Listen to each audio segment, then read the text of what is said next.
తను పంపిన best coat ఏంటి? మెసేజ్ చేసేదన్నారుగా. చాలా ఉన్నాయండి. ఒకటి చెప్పండి. గుర్తులేవండి, మీనింగ్ గుర్తుంది, ఎగ్జాక్ట్గా గుర్తులేవట. అంటే నాకు ఒక పాయింట్ ఆఫ్ టైంలో, అంటే మా సినిమాలో ఒక డైలాగ్ ఉంటుందండి, ప్రేమం 3rd ఎపిసోడ్లో, జీవితంలో అన్నిటికన్నా గొప్పది ఏంటంటే అవకాశం. అది వచ్చాక రిలాక్స్ అయ్యేవాళ్ళు కొంతమంది, అది వచ్చినట్టు ప్రూవ్ చేసుకోవాలని తప్పని పడేవాళ్ళు కొంతమంది అని. అదంతా నువ్వు యాక్చువల్గా ఆ డైలాగ్ ఉంది కదండి. సో నువ్వు రిలాక్స్ అయ్యే టైప్ యు ఆర్ ఫైడ్ అని చెప్పి వెళ్ళిపోతారు కదండి. సో అవకాశం వచ్చి ఆ కొటేషన్ యాక్చువల్గా తను పంపించింది. Okay okay okay okay and మీరు ఈ ఆకలితో పస్తులు ఉన్నారు ఒక 2-3 డేస్? అప్పుడప్పుడు బోల్సాలు అండి, చాలా రోజులు ఉండేవాడిని. 2 days 3 days సీరియస్లీ. అంటే అది మరి ఐ డోంట్ నో, అంటే చెప్పుకుంటున్నారు కష్టాలు అనేది. కాకపోతే అలా అని నాకు అదే ఆప్షన్ కాదండి. నేను 3 జాంకాయలు కొనుక్కునేవాడిని, 3 గోవా, 3 జాంకాయలు కొనుక్కొని పొద్దున ఒకటి, మధ్యాహ్నం ఒకటి, సాయంత్రం ఒకటి తినేవాడిని. మధ్యలో ఆకలేసి తినేస్తే రాత్రికి ఉండేది కాదేమో అని భయం. నా దగ్గర డబ్బులు ఉండేవి కాదండి, నేను అడిగితే ఇచ్చేవాళ్ళు బోల్డ్ మంది ఉన్నారు. కాకపోతే ఊరిని క్లాసులు పీకేస్తారండి, ఏ అవసరమారా నీకు అని చెప్పి. ఆ క్లాసులు వినడం ఎందుకు అని అంటే, కానీ సినిమాలో అంటే విపరీతమైన ప్యాషను ఆర్ఎల్స్ నేను భయంకరమైన స్ట్రగుల్ అయినా అనేది కాదు. But it happen. అది ఎవరికన్నా అవుతుందండి ఇండస్ట్రీలో. అంటే అలాంటి సపోర్ట్ లేని, అంటే పాపం చాలా ప్యాషనెట్గా ఉంటారు కొంతమంది టెక్నీషియన్స్, కానీ ఇంట్లో నుంచి వైఫ్ నుంచి ముఖ్యంగా ఉండని వాళ్ళు చాలా ఉంటారు. అలాంటి వాళ్ళ మీద మీరు ఎట్లా అనలైజ్ చేయగలరు? ఇలాంటి కరెక్ట్ అంటే అలా అంటే మీలాగా సపోర్ట్ పాపం వాళ్ళు చాలా ప్యాషనెట్గా ఉంటారు, ఇంట్లో మాత్రం సపోర్ట్. ఇంట్లో అంటే పేరెంట్స్. నేను మీతో ఒక మాట అన్నా, అంటే hard work, smart work, patience ఎంత ఇంపార్టెంటో దాన్ని సపోర్ట్ చేసే లక్ అంత ఇంపార్టెంట్ అండి. ఇప్పుడు వైఫ్ దగ్గర నుంచి, మా ఇంట్లో దగ్గర నుంచి, ఫ్రెండ్స్ దగ్గర నుంచి నాకు సపోర్ట్ వచ్చింది. I consider the luck. ఓకేనండి. అది ఎవరికైతే లేదో వాళ్ళు ఎవరికైతే లేదో వాళ్ళు దే కాంట్ మేక్ అండి. సో టాలెంట్ విషయంలోనూ వర్క్ విషయంలోనూ సమానమేనండి. ఇలాంటి సపోర్ట్ లేకపోవటం అనేది లక్లో ఒక పార్ట్ అండి. ఆ లక్ లేకపోవడం అనేది దానివల్ల అండి. నేను ఇదే సపోర్ట్ దానికి లేకపోతే నేను I wrote for serials also అండి. నేను గోస్ట్ రైటర్గా సీరియల్స్ కూడా రాసేవాడిని.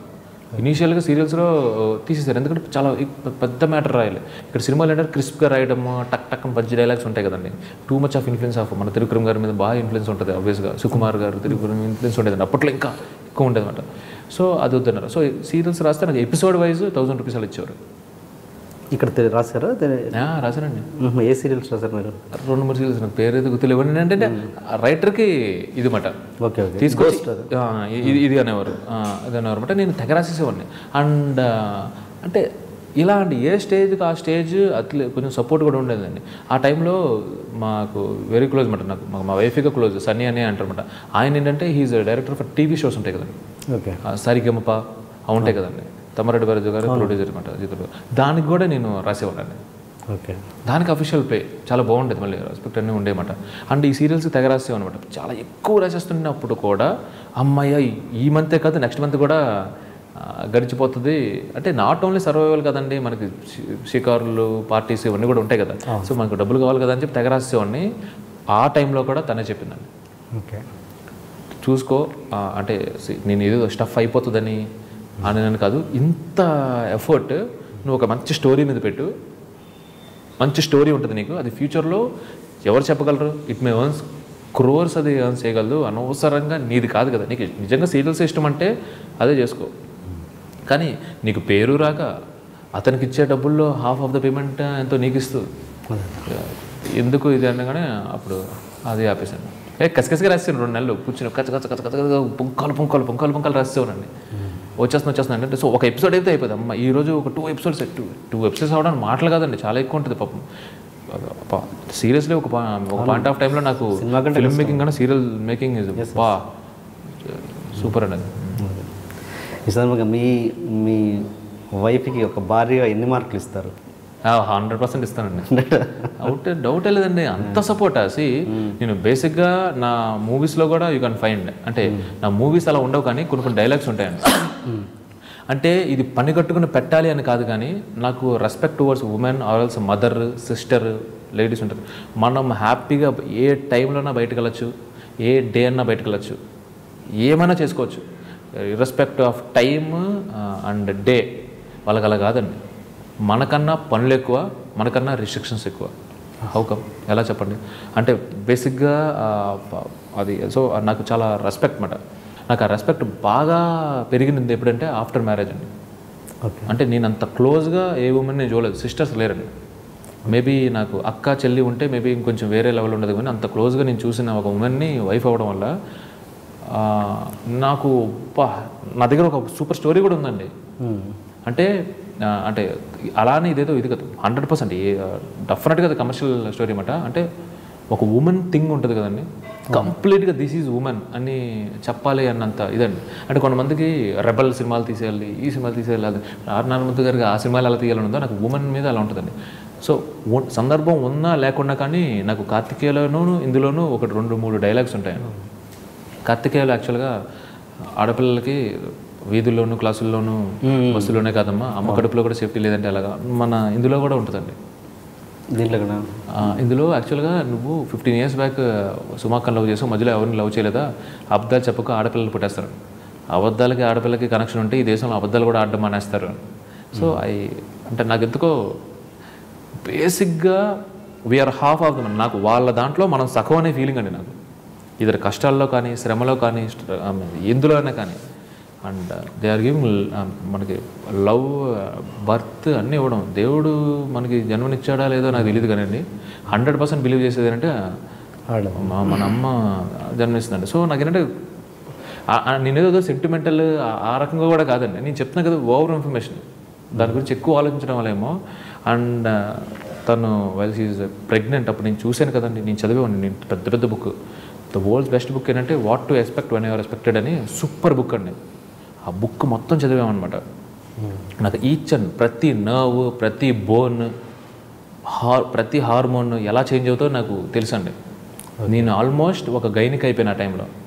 సో ఆబ్వియస్గా అందరూ, మా మదర్ కూడా నన్ను అలాగే కన్నారు, ఆబ్వియస్గా ఎవరిని కన్నా కానీ అలాగ అంటారు, కానీ నేనంత క్లోజ్గా ఆ టైంలో చూసేసరికి నాకు రెస్పెక్ట్ ఓవర్సారి పెరిగిపోయిందండి.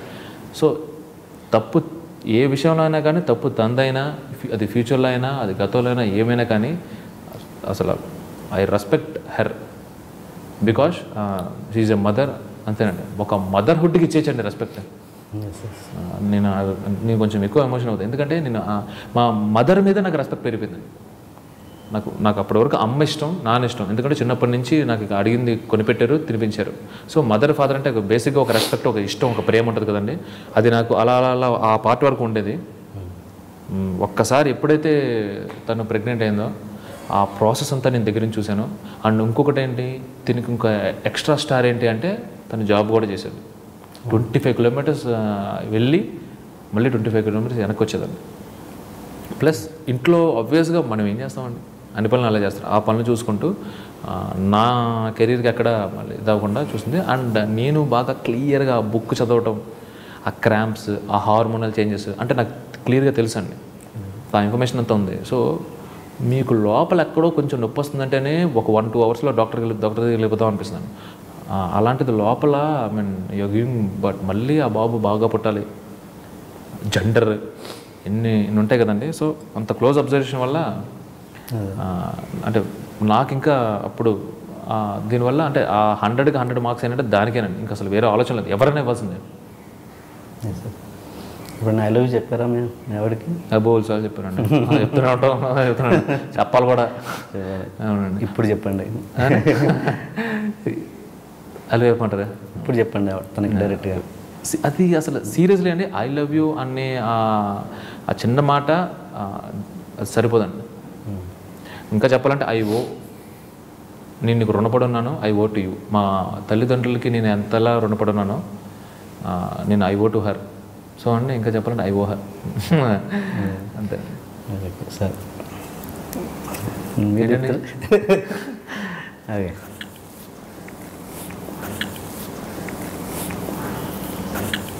వాటర్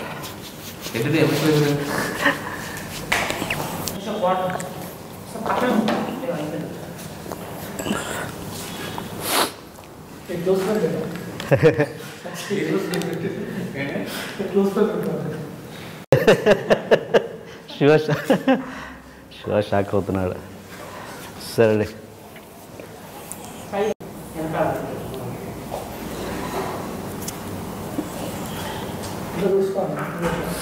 ఓకే చాలు రెడీ వదదు చాలు రెడీ.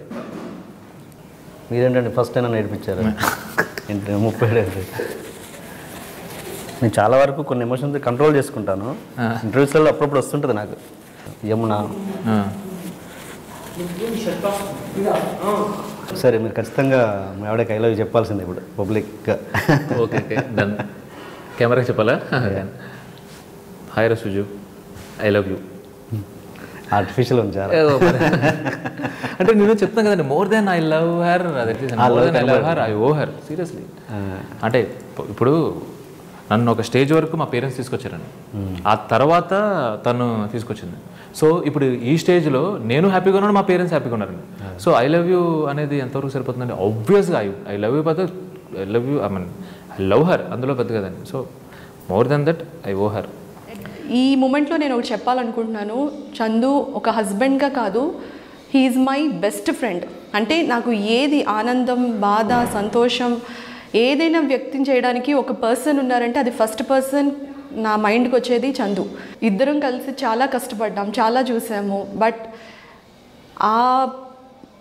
ఆ హర్డల్స్ కానీ, ఆ ట్రబుల్స్ కానీ, ఆ బాధ కానీ ఐ థింక్ అవి ఏ రోజు మన ఇద్దరికి కష్టం అనిపించలేదు.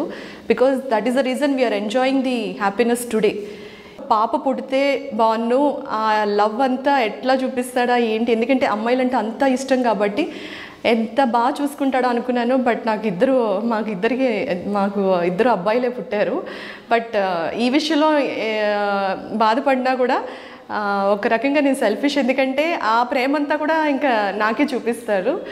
అట్ ది సేమ్ టైం పిల్లల్ని చూసుకోవడంలో ఒక మదర్గా నేను ఎంతవరకు ఇస్తున్నానో నాకు తెలియదు, కానీ ఫాదర్గా మాత్రం తను చూసే ప్రేమ సమ్టైమ్స్ నాకు అనిపిస్తుంది అంత నేను చూపిస్తున్నానా లేదా అనేది కూడా నాకు అంత డౌట్ వస్తూ ఉంటుంది. So he is a successful father, husband and of course the best friend in my life. I can tell I'm very very lucky. ఇంకో జన్మ అంటారు, అది ఉందో లేదో నాకు తెలియదు. ఉంటే మాత్రం ఐ ప్రే టు గాడ్ ఎప్పటికీ నువ్వే కావాలి. I really love you Chandu.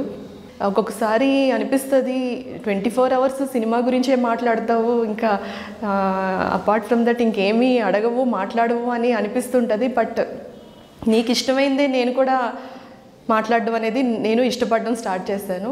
Because I know movies అంటే నీకు ప్రాణం.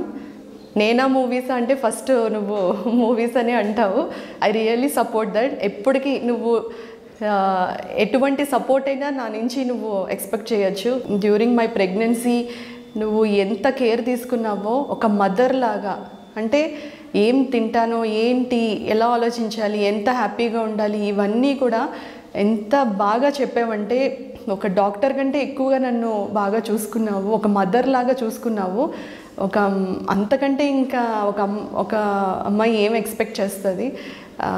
ఈరోజు ఆ ఇద్దరు పిల్లల్ని చూస్తే the affection what you gave like during my pregnancy I just can't forget in my life time.